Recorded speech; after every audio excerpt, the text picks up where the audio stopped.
हैं जो इस देश के प्रधानमंत्री को बनाते हैं, तो क्या एक देश का प्रधानमंत्री क्या सरकारी एयरलाइंस नहीं चला सकता क्या? उसको क्या उद्योगपतियों के पास जाना पड़ेगा, अडानी, अंबानी और रतन टाटा के पास? तो इसका मतलब उनकी जो है ना, उनकी सक्रियता पे एक सवाल है, एक प्रश्न चिन्ह है मोदी जी के। 2014 में पूर्ण बहुमत, 2019 में पूर्ण बहुमत आया। अगर लोग इतने परेशान थे, अगर लोग कांग्रेस से इतने ही खुश थे, इतनी बेरोजगारी हो रही थी या इतनी दिक्कत थी, तो कांग्रेस को क्यों हटाया? 2014 में पूर्ण बहुमत सरकार क्यों आई 30 साल बाद? 2014 से 2005 तक, 2019 तक फिर काम किया बीजेपी सरकार ने, लोगों को पसंद आई, तब 2019 में पूर्ण बहुमत सरकार आई, रिकॉर्ड टूटा पिछला वाला। सर क्या नाम है? मेरा नाम कमलेश है, राजस्थान से बिलोंग करता हूँ मैं। आर्मी के बारे में झुंझुनू जिला है। आज झुंझुनू जिले के अंदर, देश के अंदर सबसे ज्यादा शहीद, सबसे ज्यादा फौजी झुंझुनू जिले के अंदर है, पूरे ऑल इंडिया के अंदर। ये आप सबको पता है, चाहे गूगल पे सर्च मार लेना, कैंप में मार लेना, हर घर के अंदर मूर्ति मिलेगी एक शहीद की। एग्री करता हूं, बिल्कुल एग्री है ना, सही है ना। आर्मी के अंदर आज ये हालत हो गई, पिछली बार भर्ती थी ना तो 36,000 फार्म लगे थे आर्मी के अंदर, झुंझुनू जिले ओनली अकेले के। आज 6,000 फार्म लगे, कोई आर्मी के अंदर जाना नहीं चाहता, क्योंकि वो 4 साल की हो गई है। ओनली 4 साल की कौन जाएगा? 21,000 पैसे देते हैं, वो कोई कंपनी के अंदर ले लेगा। आपने बोला बेच दिया, वो बताइए मुझे। बेचने हो गया वो उसको। हाँ 4 साल की आर्मी 4 साल की, आर्मी 4 साल की, आर्मी 4 साल की, आर्मी 4 साल की, क्या 4 साल? पहले 4 साल की, नहीं आर्मी, ना बात आपने कहा आर्मी 4 साल। हाँ 4 साल भैया फोकस कीजिए इनके, कर दे भले। कह रहे आर्मी 4 साल की हो गई भैया। उसके बाद अगर अभी आप जाके देखिए ये जो कह रहे, अरे मेरी क्या सुनो यार, मेरी क्या सुनो, गलत क्यों बोल रहे हो आप? गलत क्यों बोल रहे हो आप? 4 साल की क्या है? 4 साल की है क्या? अरे 4 साल क्या, 4 साल है क्या? वो पता है आपको? क्या पता है? क्या है आप बताओ ना। 75% वापस घर पे भेज देंगे, 75% घर पे भेज देंगे। एक गरीब आदमी लगेगा, नौकरी लगेगा 21,000 रुपया, 4 साल में उसको मिलेंगे 11 लाख रुपया। वो घर में बनाया गया, अपनी बहन बेटी शादी करेगा और आप खुद शादी करेगा, क्या होगा? मोदी ऐसे कर रहा है कि पेंशन बंद कर दो, अंडानी अंबानी के घर भर दो, बस यही है। और बताऊं आपको, 2018 के अंदर 2018 के अंदर रेलवे वैकेंसी आई थी, सबसे ज्यादा रोजगार थे तो रेलवे देश के अंदर, ऑल इंडिया के अंदर रेलवे के अंदर रोजगार थे ने। और 2018 अंदर वैकेंसी आई थी 76,000, और उसका अता पता नहीं कहाँ पर गई, कहाँ पर नहीं है। हाँ मेन चीज रोजगार है। गरीब आदमी किसान भी डेली राजस्थान है ना, आर्मी तक नहीं जाना। सारी सरकारी नौकरियां खत्म हो चुकी है। मैडम एक बात बताओ, मैं मोदी जी पे बोलता हूँ। अब ये राजस्थान की बात कर रहे हैं, राजस्थान में सरकार बनवा दी लोगों ने। पहली बात, अगर इतने ही परेशान थे तो राजस्थान में सरकार कैसे बन गई? दूसरी बात, 2014 में पूर्ण बहुमत, 2019 में पूर्ण बहुमत आया। अगर लोग इतने परेशान थे, अगर लोग कांग्रेस से इतने ही खुश थे, इतनी बेरोजगारी हो रही थी या इतनी दिक्कत थी, तो कांग्रेस को क्यों हटाया? 2014 में पूर्ण बहुमत सरकार क्यों आई 30 साल बाद? 2014 से 2005 तक, 2019 तक फिर काम किया बीजेपी सरकार ने, लोगों को पसंद आई, तब 2019 में पूर्ण बहुमत सरकार आई, रिकॉर्ड टूटा पिछला वाला। इस बार 2024 में 400 प्लस जा रही है एनडीए। सर 400 प्लस जा रही है, आप बोल रहे हैं कि बेरोजगारी, महंगाई, फिर जनता किन मुद्दों पर जिता रही है, मुझे ये जानना है। देखिए इसका भी कारण मैं बता दूं मैडम, अब क्योंकि हमारा जो देश है ना, हमारा जो देश है ना, इसमें है भेड़ चाल बहुत ज्यादा है। एक आदमी जो कर रहा है उसी को कॉपी करता है, उसी को पेस्ट कर देता है।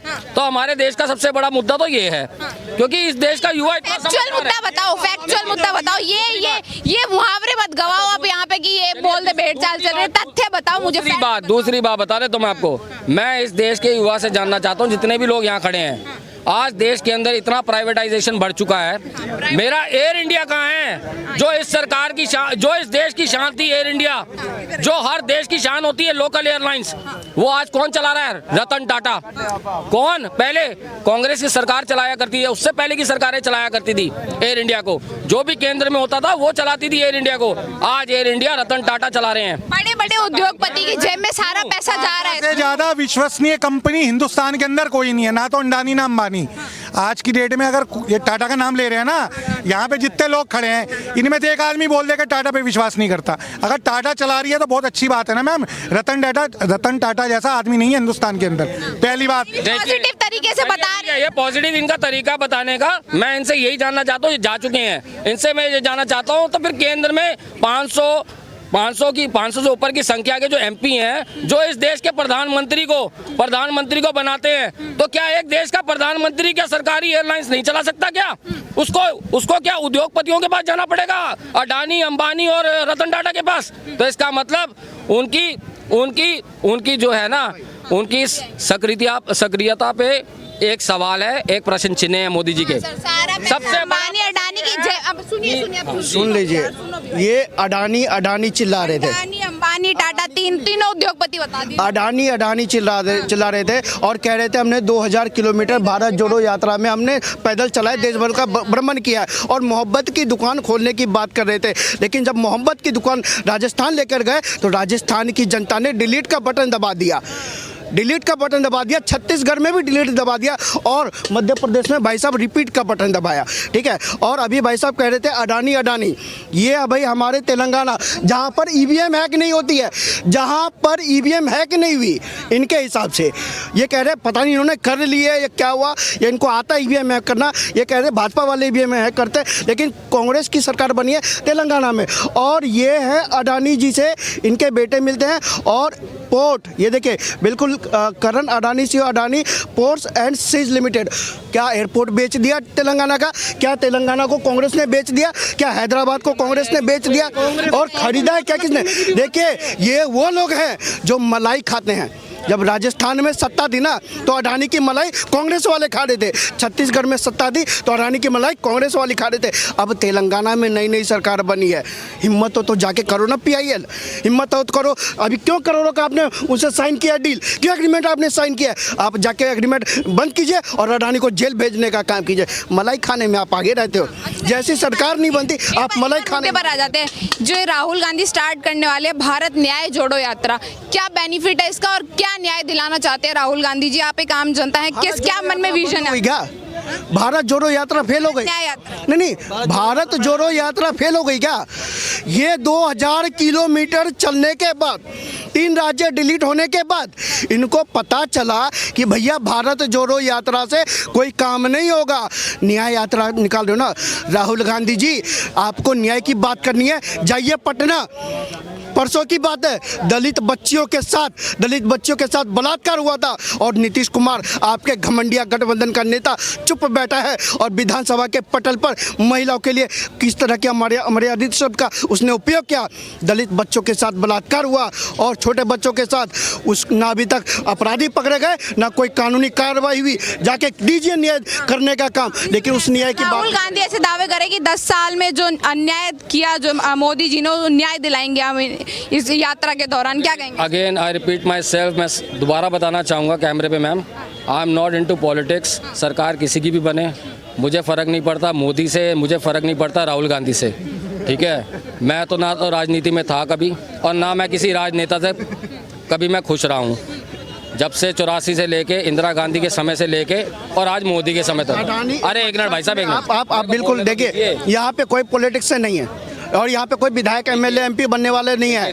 नहीं, हम यहाँ सुन लीजिए मैडम, विधायक MP MLA हम बनने के लिए नहीं आए। यहाँ पे हम अपने देश की बात कर रहे हैं। अभी जिस तरह से देश की बात कर रहे हैं, हम भी देश की बात कर रहे हैं। लेकिन आपने कहा ना, गांधी जी ऐसा क्लेम करते हैं कि अन्याय हुआ है। ये भारत जोड़ो यात्रा हो या भारत न्याय यात्रा हो, ये किसी को कुछ नहीं हो, इससे किसी को कोई फायदा नहीं होने वाला। ये जो कांग्रेस है, इसको ही इस पार्टी को ही इससे फायदा होगा। ये अपने फायदे के लिए देख रही है। चाहे ये बीजेपी भी निकालती, अगर ये मोदी की न्याय जोड़ो यात्रा होती तो ये न्याय जोड़ो यात्रा मोदी के ही बेनिफिट के लिए थी या बीजेपी के बेनिफिट के लिए थी। मैं सिर्फ आज मेरा एक प्रश्न ये है कि जब अटल बिहारी वाजपेयी जी का देहांत हुआ तो उनके देहांत के बाद या उनके जीवित रहते हुए लाल कृष्ण आडवाणी जी देश के प्रधानमंत्री होने चाहिए थे डॉक्टर मनमोहन जी के बाद, जो मेरी समझ कहती है। लेकिन उसके बाद मोदी को चेहरा बनाया तो किसने बनाया? मुरली मनोहर जोशी भी थे उसमें रेस में प्रधानमंत्री की, लेकिन ये मोदी एकदम से हाईलाइट किए गए और इनको प्रधानमंत्री बनाया गया। और मेरा मानना, प्रधानमंत्री होने से भी अब आपको दिक्कत है? अब मुझे तो बदलाव चाहिए। मुझे 2 कार्यकाल के बाद अब देश को बदलाव चाहिए, नहीं चाहिए, मुझे तो बदलाव चाहिए। कौन चाहिए बदलाव तो बताओ, क्या है, कौन चेहरा है आपके पास मन में? देखिए, बीजेपी में कोई सा भी चेहरा है, लेकिन मोदी चेहरा नहीं होना चाहिए। योगी जी आए, योगी आ जाएं, सबसे उनका बहुत बहुत स्वागत है। एक यंगस्टर को मौका देना चाहिए। अब एक यूथ ब्रिगेड को मौका देना चाहिए। बीजेपी में अगर देना है, अगर ये 2024 के चुनाव में बीजेपी कहती है 400 प्लस, मैं वेलकम करता हूँ 400 प्लस का, but Yogi should be the next prime minister of India.